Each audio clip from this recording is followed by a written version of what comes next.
Bienvenidos, este es el informativo económico de Deutsche Welle. Un periodo prolongado de precios elevados del petróleo como consecuencia de la guerra en Medio Oriente podría frenar el auge de la inteligencia artificial, según una advertencia de la Organización Mundial de Comercio. En su último informe sobre perspectivas globales, la OMC ha puesto en duda la solidez del impulso inversor en el sector de la inteligencia artificial, que en el año 2025, el año pasado, ayudó bastante a compensar el impacto en el comercio mundial de los aranceles de Donald Trump. Si los precios de la energía se mantienen elevados durante todo el año y el conflicto en Medio Oriente se prolonga, esto podría lastrar el boom de inversión en inteligencia artificial, una industria que sabemos es intensiva en el consumo energético. Además, al concentrarse esta inversión en inteligencia artificial en un reducido grupo de grandes empresas y por tratarse de una tecnología cuya rentabilidad todavía no está plenamente probada, dice la OMC, persiste un alto grado de incertidumbre. Nos está escuchando en Nueva York nuestra corresponsal financiera Ana Nieto para hablar un poco más de este asunto. Ana, la inteligencia artificial no se salva de los efectos de la guerra. ¿Es algo que están notando ya las empresas de Estados Unidos de este sector? Sí, no es solo el precio de la energía lo que puede complicar el cuadro financiero de este sector. Hay otras consideraciones que están haciendo que las empresas líderes en esta tecnología y consideradas magníficas estén a la baja en sus cotizaciones en Wall Street y arrastrando con ello unos índices que cierran hoy la cuarta semana consecutiva en pérdidas. La guerra ha disparado las tasas de interés a largo plazo y los analistas empiezan a contemplar las subidas de tasas incluso de corto plazo por parte de la Reserva Federal, otros bancos centrales, dado el impacto de la inflación, el impacto que la guerra tiene en la inflación globalmente. Eso hace vulnerables a empresas como la IA, que tienen fuertes inversiones de capital, con un alto endeudamiento, especialmente para invertir en hardware, que tiene una rápida obsolescencia, y además en centros de datos.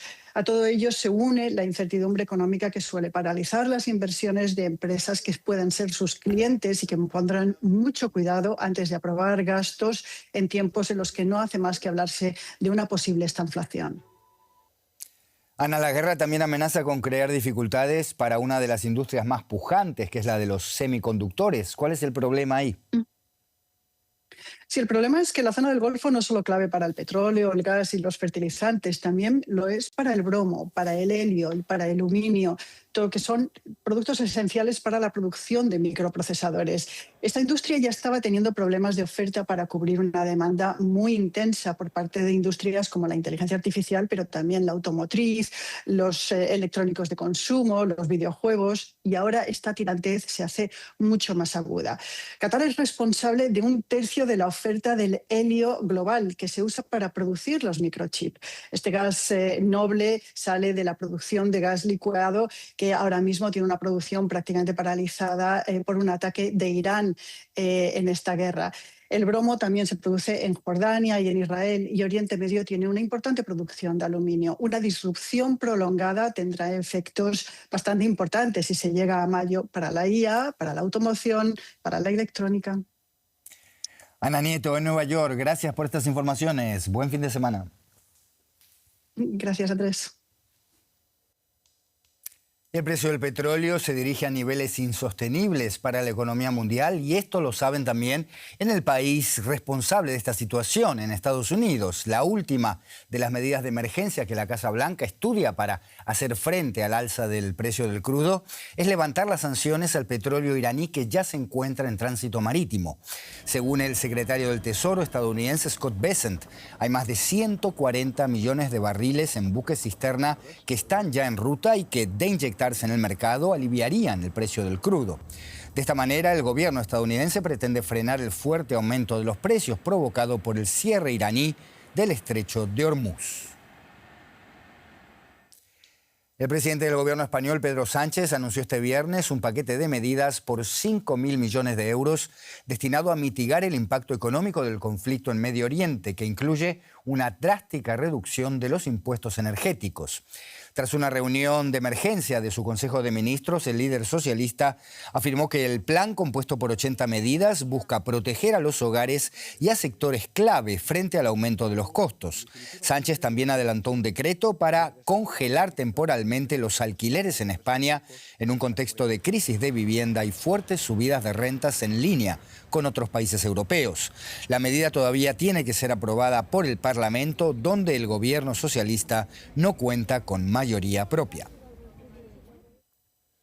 Y la guerra en el Golfo Pérsico ya se siente a miles de kilómetros del frente de batalla en el sudeste asiático, una de las regiones más dependientes de las importaciones de energía de los países del Golfo Pérsico. La escalada del conflicto impulsa los precios y los temores a una interrupción del suministro.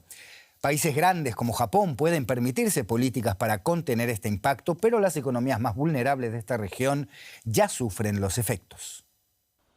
Desde Indonesia a Japón, pasando por Birmania, el impacto del conflicto en Oriente Medio se deja sentir en todo el mundo, si bien la región del sudeste asiático está viéndose especialmente castigada. Para transportistas y consumidores birmanos, el aumento del precio del combustible complica cada vez más la vida diaria. Cuando suben los precios del combustible, también suben los precios de los productos. Como no podemos conseguir suficiente combustible, los precios seguirán aumentando. Esta es la situación actual a la que nos enfrentamos. Japón, por su parte, reactivó este jueves ayudas para contener el precio de la gasolina después de que alcanzara el récord de 190 yenes por litro, $1.20 aproximadamente. Tras reunirse con el presidente estadounidense Donald Trump, la primera ministra nipona Sanae Takaichi subrayó la necesidad de desacelerar la tensión y garantizar la seguridad de la navegación en el estrecho de Hormuz, clave para el suministro global de petróleo. Transmití claramente la postura de Japón, incluida la necesidad de una pronta desescalada de la situación. Confirmamos que Japón y Estados Unidos seguirán manteniendo una comunicación estrecha para lograr la paz y la estabilidad en Oriente Medio, incluyendo garantizar la seguridad de la navegación en el estrecho de Hormuz y un suministro energético estable.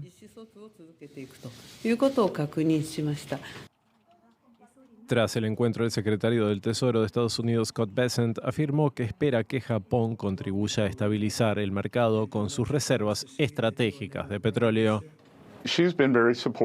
Ha sido muy solidaria y los japoneses tienen una reserva estratégica de petróleo muy grande. Mi suposición es que comenzarán a liberar más de lo que habría sido una liberación equivalente de la AIE. Por otro lado, tenemos a los chinos, que una vez más han demostrado ser proveedores poco fiables. China, principal socio comercial de Irán y su mayor comprador de crudo, ha condenado reiteradamente los ataques contra el país persa por parte de Estados Unidos e Israel y advierte de que la seguridad de las rutas marítimas no debe verse afectada. Por otro lado, Pekín aseguró además que está dispuesto a colaborar con los países del sudeste asiático para afrontar una posible escasez energética. La región asiática muestra los primeros síntomas de un momento de gran inestabilidad que podría reconfigurar profundamente los mercados petroleros y las relaciones geopolíticas en todo el mundo. Para terminar, vamos a hablar de las dificultades que enfrentan algunos profesionales para ejercer su oficio en Alemania. Los obstáculos para el reconocimiento de titulaciones hacen que muchos europeos, a pesar de la libertad de movimiento en la Unión Europea, todavía no puedan desarrollar su profesión fuera de las fronteras de su país de origen. Hasta tal punto llega esta situación que en Alemania un panadero formado en el extranjero puede verse obligado a tener que hacer un examen adicional si su formación no se considera equivalente a la alemana. Solo quienes reciben la formación en Alemania pueden ejercer aquí la profesión de panadero. El francés Ludovic Gerbois llegó a Baviera persiguiendo su pasión, pero no pudo abrir su propia panadería. Su título francés no fue reconocido. No lo entiendo. ¿Cuál es la diferencia entre un huevo francés y un huevo alemán? ¿Cuál podría ser la diferencia para que no se reconociera? Para abrir su negocio tuvo que volver a hacer el examen de maestro panadero. Su historia pone de manifiesto un gran problema de la Unión Europea.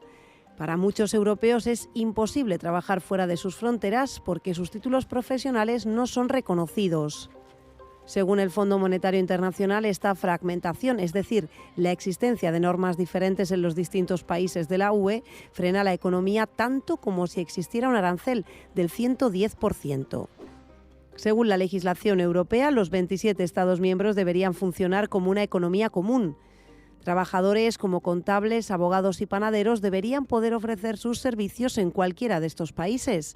Pero en la práctica estas profesiones siguen estando reguladas por leyes nacionales.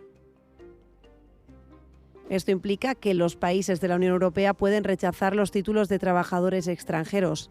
El panadero francés Ludovic tuvo que invertir 1 año y varios miles de euros en un examen que ya había aprobado en Francia.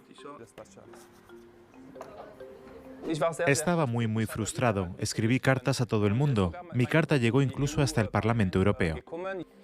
Unos dicen que las normas nacionales son necesarias para proteger la calidad de productos locales, por ejemplo, el pan alemán. Otros creen que se trata más bien de mantener alejados a los trabajadores extranjeros. Como economista parto de la base de que las personas siguen sus intereses, también los políticos. O bien se enfrentan a los grupos de interés nacionales y cumplen así con el ideal europeo, o bien dicen, el ideal europeo es bonito, pero en este caso concreto quizás resulte demasiado incómodo.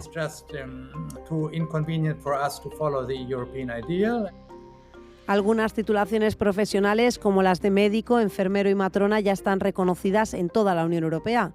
Una lista que podría ampliarse y facilitar así que los europeos puedan trabajar en cualquier país del grupo. Pero la realidad es que este plan solo funcionará si los Estados miembros están de acuerdo. Ludovic ahora enseña en la Academia de Panadería de Baviera y fusiona las técnicas de panadería alemanas y francesas. Ese es también el problema en la política. Muchos piensan que tenemos que proteger algo. Yo no quiero proteger nada. Estoy aquí para transmitir mis conocimientos a los jóvenes. Esta fue la actualidad económica por el momento. Gracias por la atención y la confianza. Hasta la próxima.